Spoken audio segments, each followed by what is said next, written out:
Okay, a little bit of a different video today. There's been something that I've needed to do for a long time, but I've just been putting it off. Transparently, I have half of my room that looks incredible. It's my studio, and I absolutely love it. It's very clean. It's very proper. It's very good. It looks finished.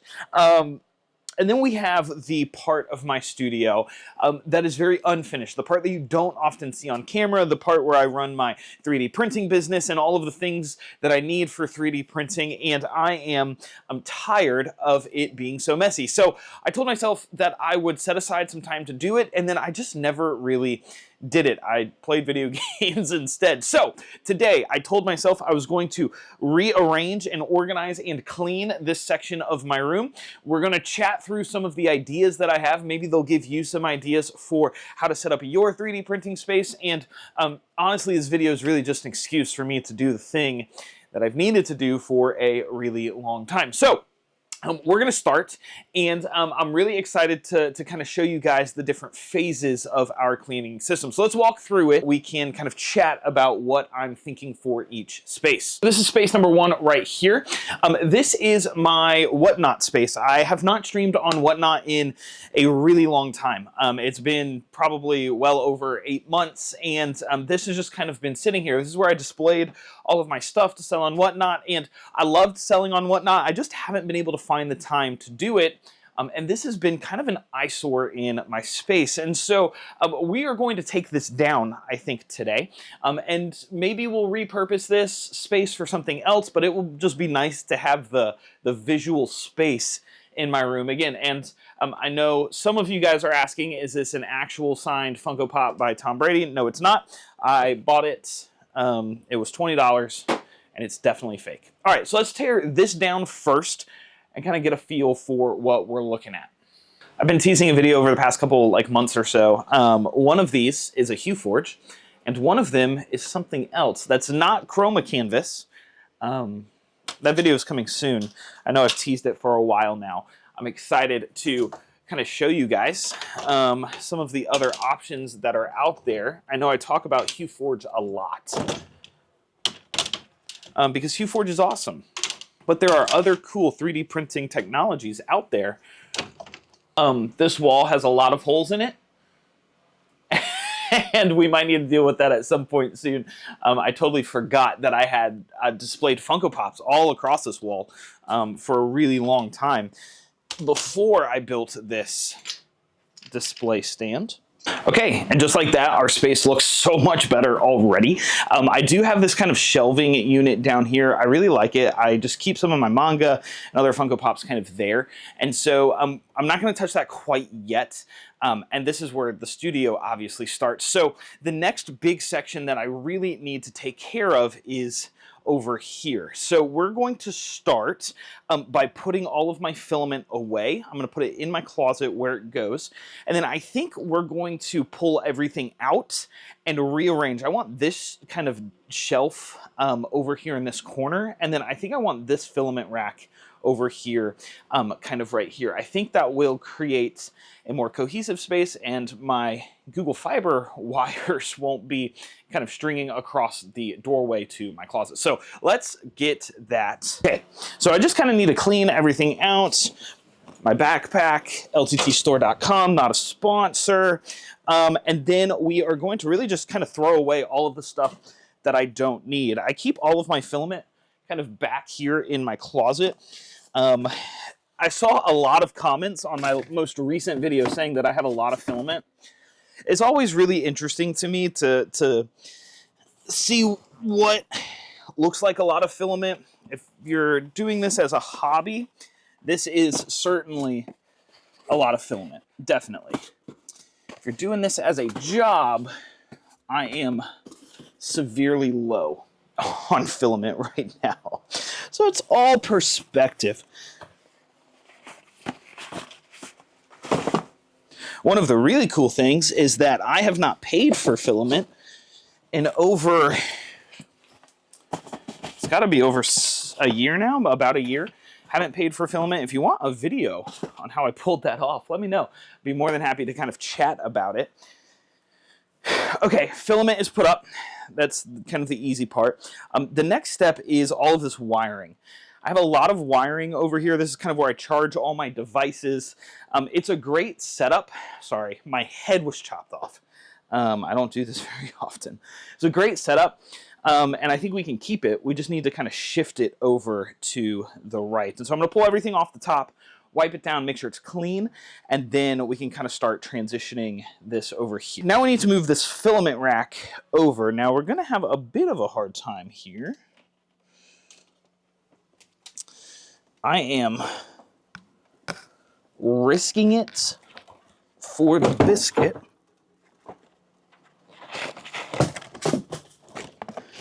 Okay, that could have been so much worse. All of it could have fallen. This is actually a Filament 3D rack that I printed. Let me show you guys. So I 3D printed this kind of storage system. It's modular, so you can go as far up as you want. It's super cool. I might expand on it a little bit later. As you can see, I have lots more filament that we kind of need to figure out. But I think for now, this is kind of the right size for what I'm doing. For being printed out of PLA, they are honestly really strong.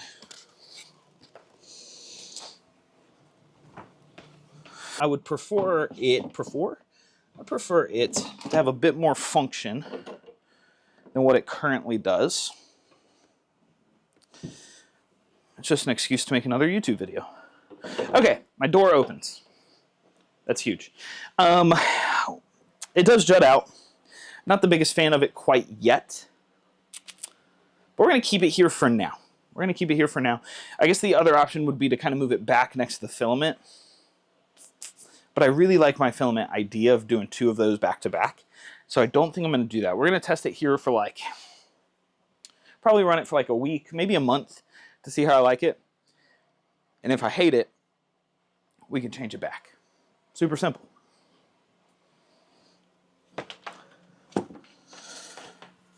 All right. I need one of those cameras that follows you around. All of my Google Fiber stuff. So we still do have some cables kind of running along the ground, but I have some of those I have some carpet Velcro strips that I can actually put down on that just to keep it from being tripped over. And then my little wax melt thing can actually move and live somewhere else for now. Put that right there. I can live somewhere else. Okay. Do I have any dusters left? Nope. I just have a box with the duster stick. No dusters. We'll throw the box away. We'll keep the duster thing. You never know when you might need that.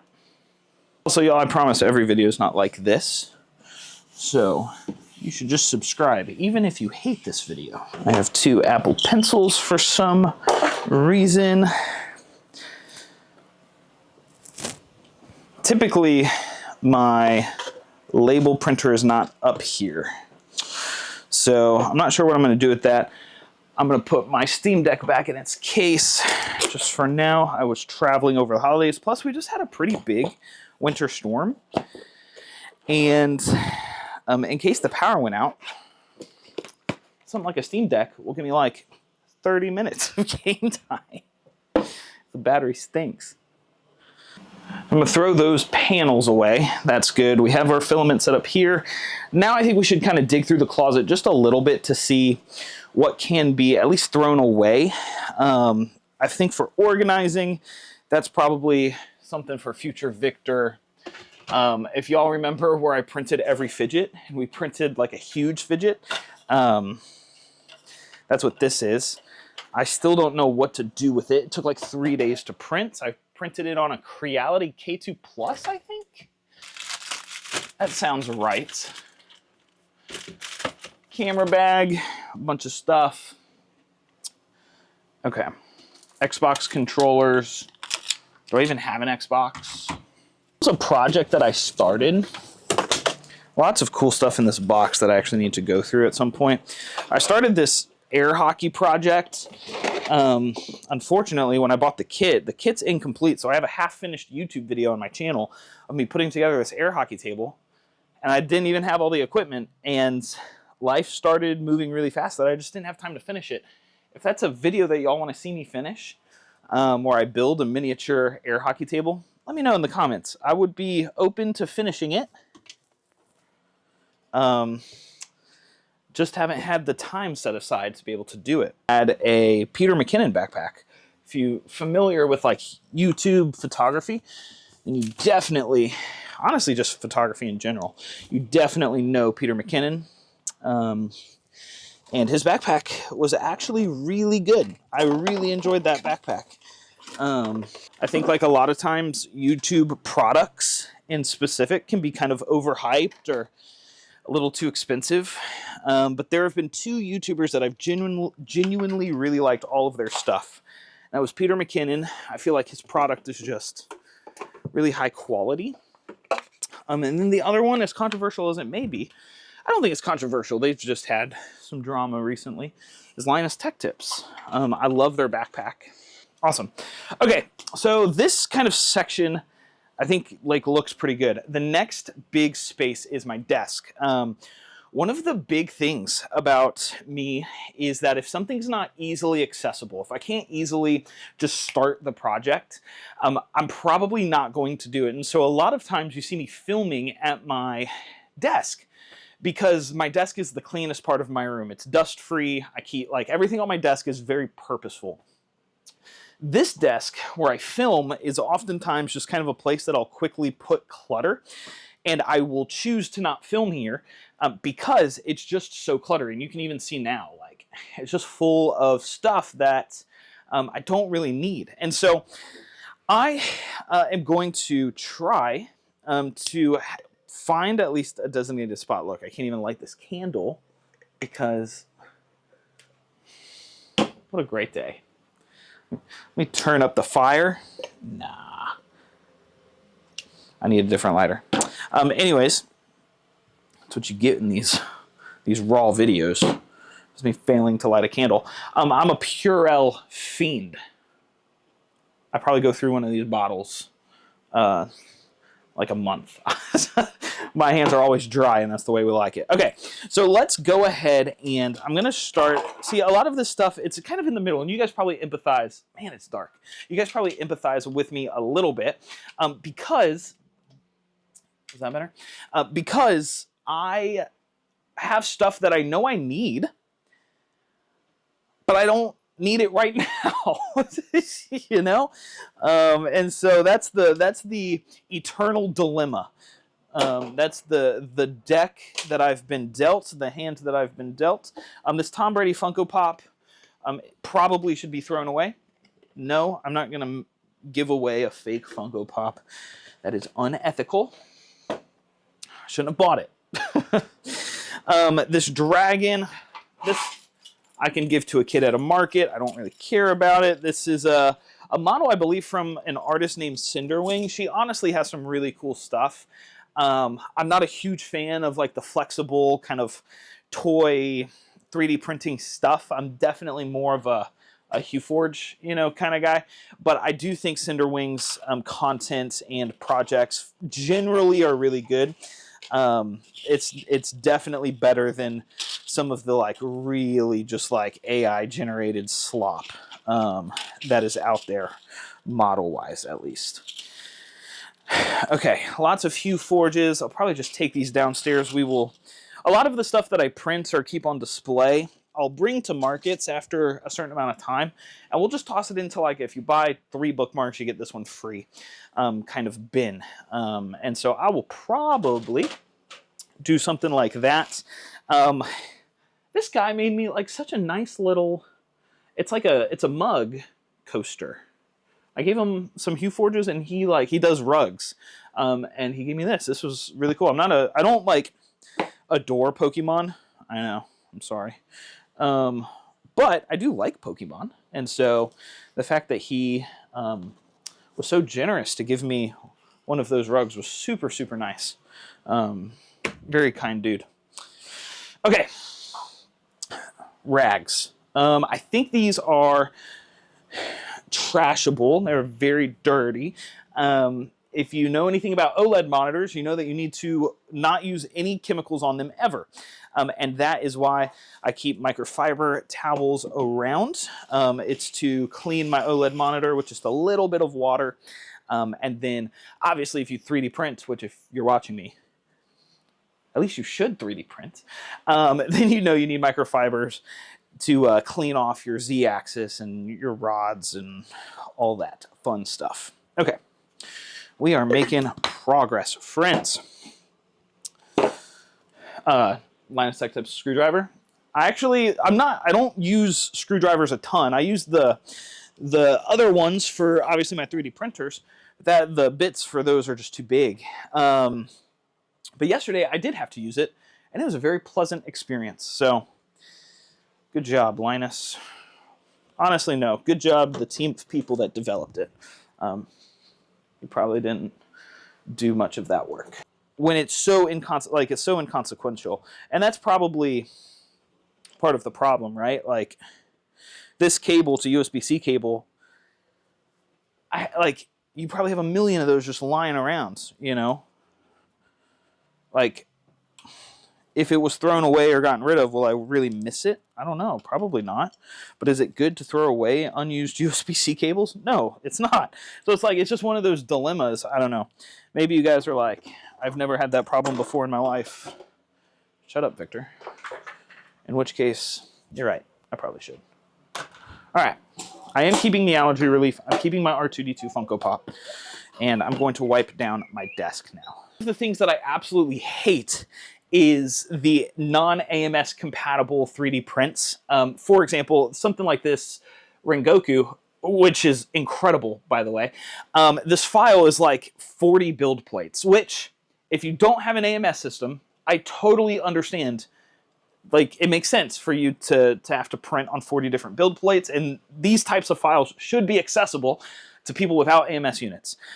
However, I just have these fat, stubby fingers, and whenever I go to super glue stuff in, it takes me so long, and I don't have the patience to really sit down and knock out, like, putting one of these together. Like, Legos are a struggle for me. I have boxes of Legos that I still need to build because I don't want to have to deal with it right now. And so the H2C gives me the option to be able to print these full kind of figures without wasting a ton of my time. Actually, the print time to print one of these is still shorter than the 40 build plates plus my time to put them together. And so that's why I love the H2C, and that's why I got 3 more AMS 2 Pro units so that I can print in like 16 colors plus my HT, so I can print in 17 colors. That's pretty awesome. Like that's something that I have never been able to do in my 3D printing journey. I've only ever had one AMS unit ever hooked up to a 3D printer, and so this is a huge upgrade for me. If that's something that you've done before, then you know how big of an upgrade it is, and I'm excited to give that a shot. So what I need to do is I actually need to create the space in my kind of section over here next to my printer. I need to kind of clear the space out so that I can build these racks that I 3D printed to be able to stack the AMS 2 Pros up alongside one another. And so this is kind of the space we're working with right here. If all else fails, which I don't think it will, this should be enough room if I scoot this to the side a little bit. I should be able to fit all 4 units here. If all else fails, I could build a 4 stack of units, and it would keep it thinner so it's not as thick. But so that is kind of the next thing that I need to do. Anything that I have 3D printed that's for like markets or that I'm testing for videos kind of goes here in this bin. Lots of cool stuff in this bin. It's a secret bin. Don't look at it. It'll be in future YouTube videos probably. Okay, and then, I already showed you Rengoku, so not much of a secret anymore. Had a kilogram of filament fall on my foot. Felt great.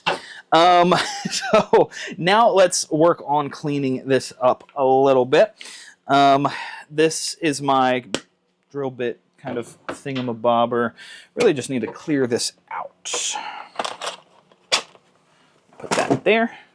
For now, we're gonna put this here. I have not looked at the instructions on how to put this rack together. It's gotta be simple, right? Famous last words.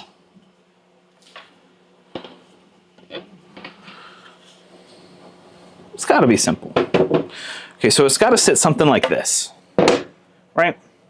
I think that's right. So let's take one of these. I do have, I printed 2 of them. If I love them, I'll link them in the description. They should, I believe, they are compatible with the AMS. Actually interested to see how this will work. They should be compatible with the AMS regular as well. I see how these work. Kind of a neat system. They just kind of click together. Then you put the pin down through it to keep them steady. These aren't going to be like, I mean, obviously they're going to be somewhat load bearing, but it shouldn't require a ton of the pins. And they just clip in right here. Okay, so this is a bit wider than I had anticipated.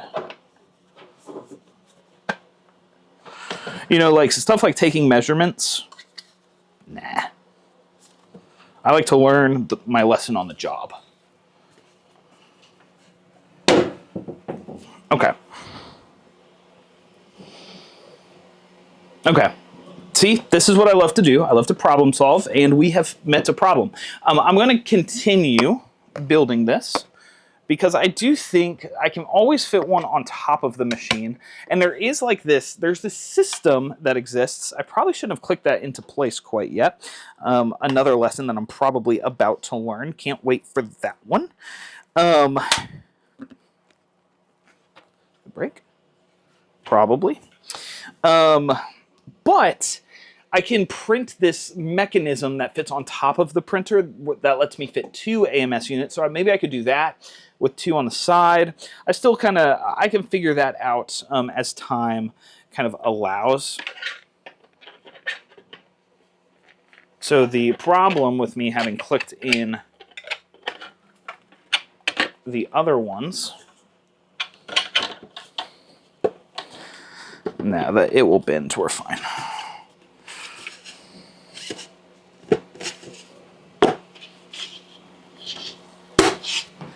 There we go. I'm still a little confused, but what's new? For this, do they click? Oh, they click into that. Okay, that's kind of neat, actually. This is a cool system. And then, oh, these kind of go here, don't they? So that it sticks out a little bit. See, like most designers include something called documentation. Now, documentation is really helpful for people like me who are a little silly. But this person did include documentation. And I, like many, chose not to read it. But I put them on wrong, but it is, thankfully this is pretty simple enough to fix, especially with how strong I am. Not a problem. So if they sit like this, it needs to go on like this. It is actually a pretty neat design. I think this will work really well, aside from my problems. I do think this will work incredibly well. And if you want the link to it, I think I will go ahead and put it in the description, because this, at least for now, seems like it will be a pretty good mechanism. So essentially what happens is you put one AMS on the ground and these spacers keep it out so it will open. And then you put another AMS right on top and then you can open it as well. The other one is finishing printing, so I'm going to let that kind of do its thing. I'll put the tabs in this one. And then I will start to kind of brainstorm what I need to do for the next one. I'm going to use my like raw strength here. Okay. I think like the biggest kind of thing is I could find a 3 stackable one and call it a day. But I haven't decided quite yet on how I want that to kind of work and operate. So I'm going to hold off on it for now. But that's kind of where we're at. So that's going to be my H2C setup. I actually really like it. It's going to look great with all the AMSs there, and it should kind of work pretty flawlessly with my setup. Okay. Not bad. We made some pretty good changes. Didn't take too much time. I had a kilogram of filament drop on my foot. I'm very sweaty, and I'm pretty happy with the way that this looks. I feel like my desk setup is a lot cleaner. There's so much more room over here by the light. Oh my goodness. I don't know what I'm going to do with all this room for activities. And one of the things that I'm most excited about is being able to add hopefully a whole nother rack of filament so that I can store more filament out here, and then I can open up space in my closet because one day I'd love to add maybe like a workbench or something where I can move my 3D printers off of these racks onto a workbench and actually get some work done, fix them, do maintenance on them. Right now these racks are great, but they're not super conducive to maintenance, and so that's like the next big pillar of stuff that I'm working on. Guys, I hope you enjoyed this just kind of like rambling video. This is different. This was new. I don't know how much I'm actually going to leave in because there's like an hour of this footage, and you're definitely not getting all of it. But if you want to check out maybe a more uncut version or a more raw version, check out my Patreon. My Patreon is a place that I upload all sorts of stuff. I do all of my HueForge files, so I specialize in HueForge. It's the thing that I love to do. I upload all my files. You can get a commercial license to be able to sell all of my work, the printed work, as well as teach HueForge, which is a new passion of mine. I love teaching. I love helping people gain knowledge in certain spaces, and I've been teaching HueForge for almost a year now, which is kind of crazy. And we have almost 40 of you guys just hanging out with us learning HueForge. Is that something you're interested in? Or maybe you've started 2026, you haven't made a resolution, but right now you've decided, I'm going to learn HueForge. It's a great place to start. Is over there on my Patreon. Guys, thank you so much for tuning into this video. I hope you have a fantastic rest of your week, and I will catch you guys on the next one. Until next time, y'all, take care.